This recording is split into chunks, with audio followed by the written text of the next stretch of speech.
Hello friends, welcome to my channel. आज हम बात करेंगे backup career for UPSC.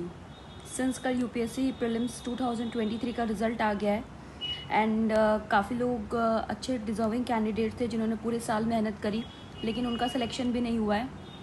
Qualify नहीं हुआ है प्रीलिम्स।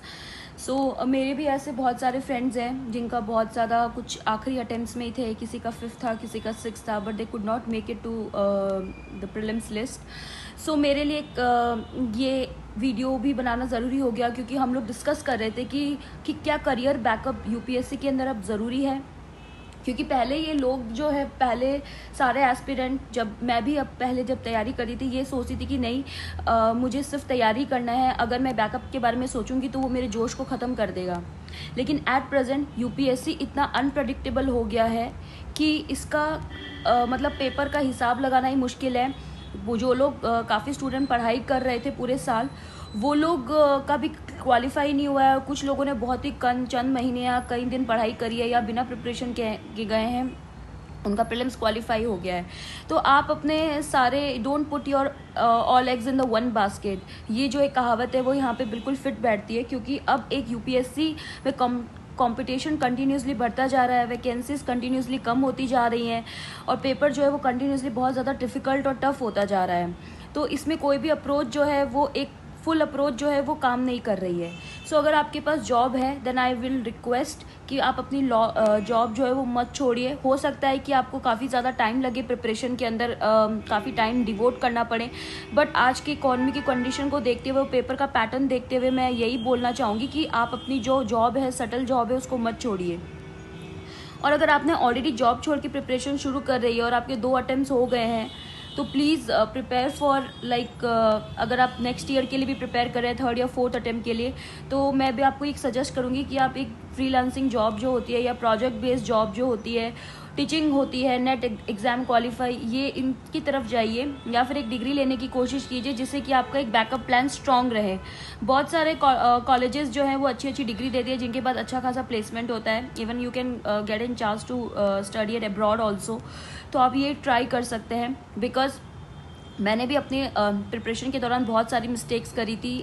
किसी और एग्ज़ाम की तैयारी नहीं करी, कोई बैकअप नहीं रखा, एंड उसके बाद ये हुआ कि अटेम्प्ट्स ख़त्म होने के बाद आई हैव बिन स्टक। सो मैं ये चाहती हूँ कि ये मैसेज देना चाहती हूँ कि please try to learn from my failure, कि बैकअप होना बहुत ज़रूरी होता है। अदरवाइज़ ये आपके ये जो लूप है यूपीएससी का, फेलियर सक्सेस, वापस जो ये एक विशियस साइकिल है, ये आपको आपकी पर्सनल रिलेशनशिप पे, आपकी प्रोफेशनल रिलेशनशिप पे, आपकी कम्युनिकेशन की, आपकी ओवरऑल पर्सनालिटी पे बहुत गंदा इम्पैक्ट करता है। सो आई सजेस्ट कि प्लीज़ आप जॉब या डिग्री देखना शुरू कर दीजिए अगर आपके 2 अटेम्प्ट्स कंप्लीट हो चुके हैं, क्योंकि इससे आपका मॉरल जो है वो कम्प्लीटली डाउन हो जाता है अगर यूपीएससी में क्वालिफाई नहीं होते हैं। आप अपने यही बोलना चाहूँगी कि these are your very productive years and don't waste your productive years for this exam. इसमें कई बार ऐसा भी है कि कई स्टूडेंट्स ने इससे इंक्वायरी करी थी कि मैम अगर करियर बैकअप प्लान के लिए हम लोग एसएससी हो गया या बैंक पीओ या कोई दूसरे स्टेट के एग्ज़ाम दे सकते हैं। सो सबके लिए वेरी करता है, बट फॉर मी वहाँ पे भी तो कंपटीशन है। स्टेट एग्ज़ाम जल्दी से कंडक्ट नहीं होते हैं, एसएससी में कुछ ना कुछ इशू चलता रहता है। तो आप ये भी गवर्नमेंट एग्जाम्स ही होते हैं, बैंक पीओ वगैरह, उनमें भी आपको उतनी मेहनत करनी पड़ती है, वहाँ पे भी बहुत ज़्यादा कंपटीशन है। तो आप एक कंपटीशन एग्जाम्स के लिए दूसरे कंपटीशन एग्जाम को बैकअप नहीं देख सकते हो। बैकअप आपको ढूंढना पड़ेगा मास्टर्स के अंदर, अपनी दूसरी डिग्री के अंदर, या कोई प्राइवेट जॉब के अंदर, या कोई फ्रीलांसिंग प्रोजेक्ट के अंदर। आई थिंक वही एक सफिशिएंट आपका एक सोल्यूशन बन सकता है जहाँ पे आप एक अवॉइड कर सकते हो करियर बैकअप प्लान के लिए।